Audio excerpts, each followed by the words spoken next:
Hey all, it's Ian here with the Sports Card Side Hustle. I'm going to give you some top hustle plays of the week, especially as baseball season is heating up, right? So as we go to do that, just take a look at the overall state of the market right now. So it did have a rough month as we transition from some sports. I think you see basketball down as regular season's ending and people aren't quite sure who to focus on with a myriad of stars that might make a run in the NBA playoffs. The quarterly change, it's about flat, not bad. But a lot of the big sports that are in transition are down. You see baseball in the green now that it's started to pick up, and then golf as it's just starting up, and Tiger coming back into the mix, really heating up, and Formula One racing over 15% up recently.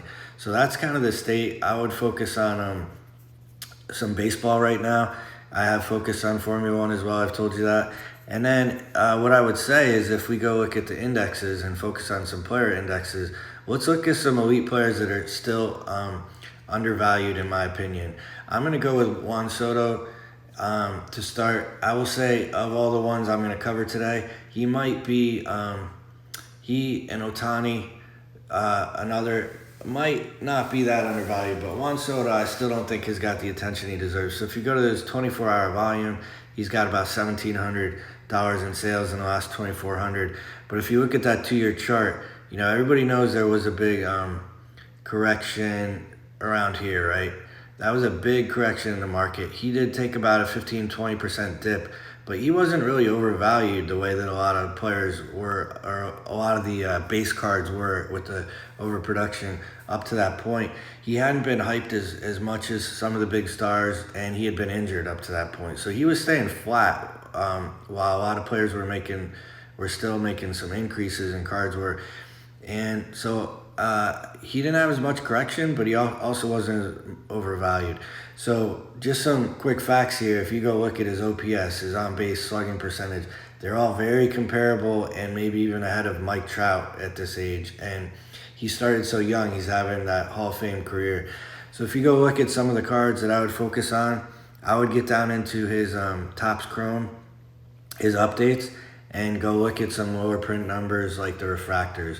So you can get, they only have the PSA 10 in here for the pink refractor, but you can probably get the PSA 9 for about half that. Check out the prices and look for maybe even the X Factor and what your options are to get those if you have that type of money to spend. But the pink refractors from that year, people do like them.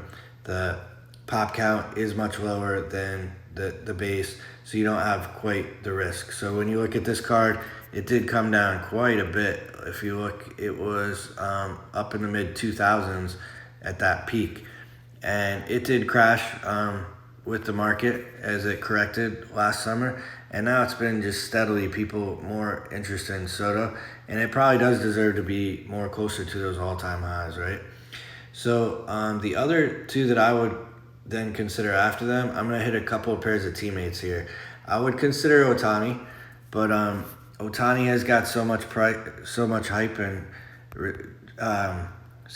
rightfully so, that he does get the respect he deserves in the market. Only a couple $100 in sales in the last 24 hours, but you don't see that crash for him because he was coming off of injury when the market was peaking, and he had been at almost near all-time lows, and he just started to climb, and he just did not have that correction that the market had.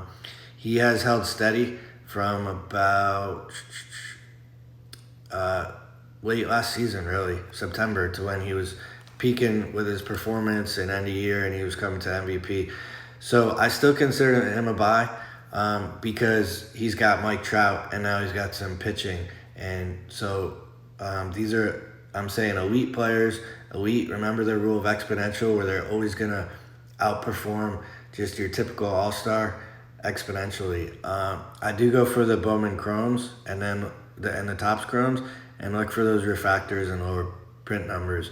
The 2018 Bowman is also doing pretty well. If you go look at those prices, you can get a PSA 10 for around $250, and I would try to snag raw in the $20 to $30 range.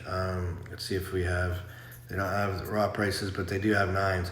So a 9 is $36. So if you're willing to try to find these in the $20 to $35 range, and then go through grading, and really take a look at the card, get a few of those, and you get some 10s out of that, then you're going to get really good profits and value that you have. Now, the guy who I really think is probably the most undervalued right now because of his long time not playing and just coming on slow, Mike Trout. Mike Trout still makes a strong argument that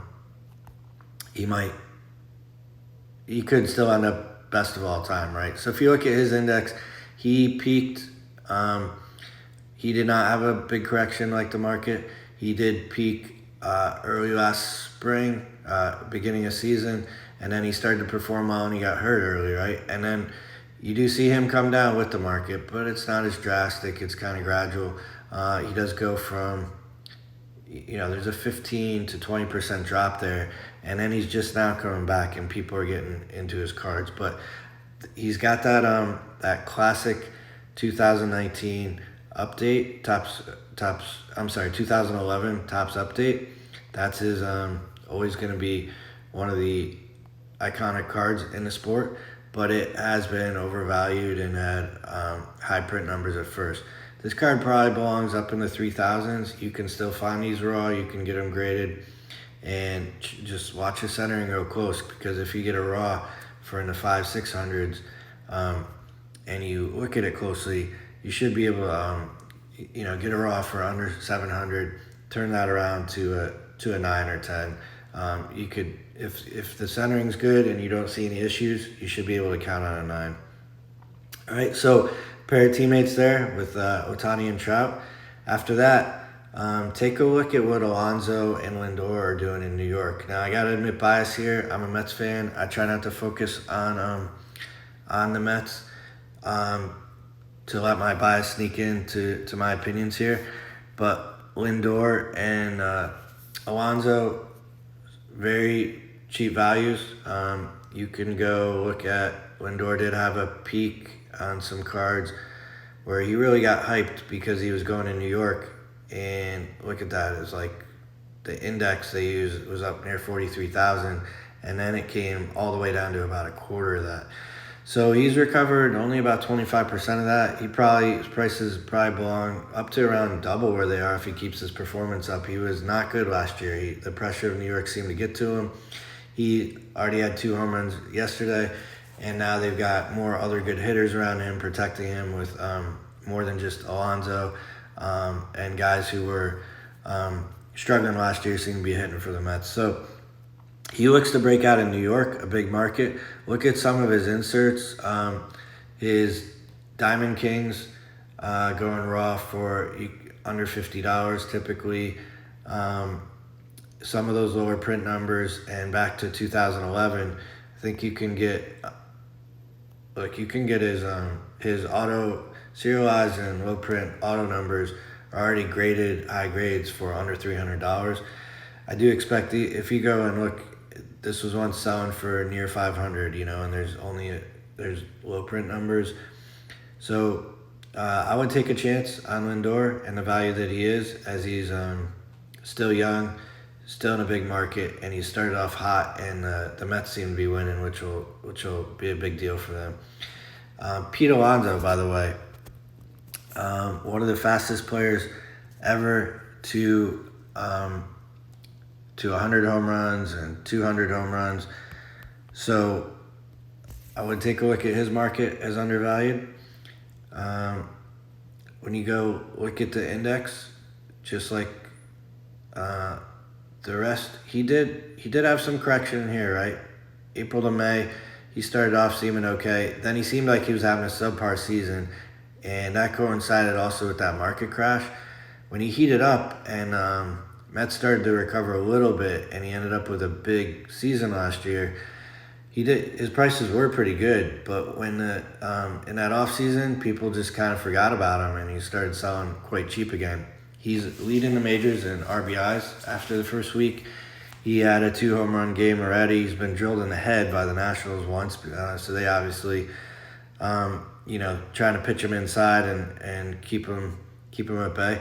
but he's another undervalued player, still young, and a lot of room to go. So you can go back to his early prospect cards of 2016, PSA 10s under 150. You could get them raw for under $20 and get several of those graded.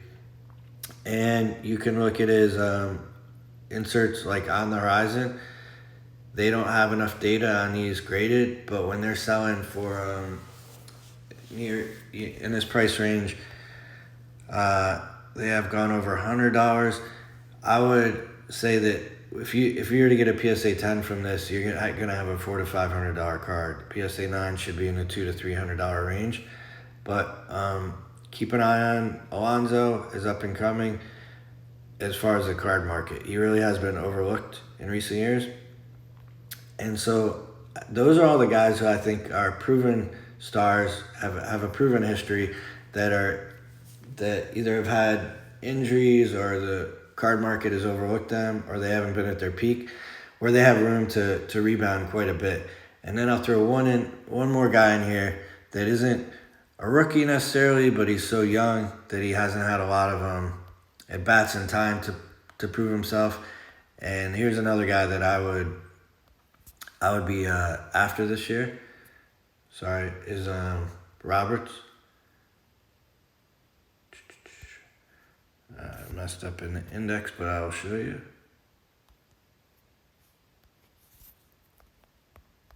I always forget that his name doesn't have an S on the end, so in searches it does get confused.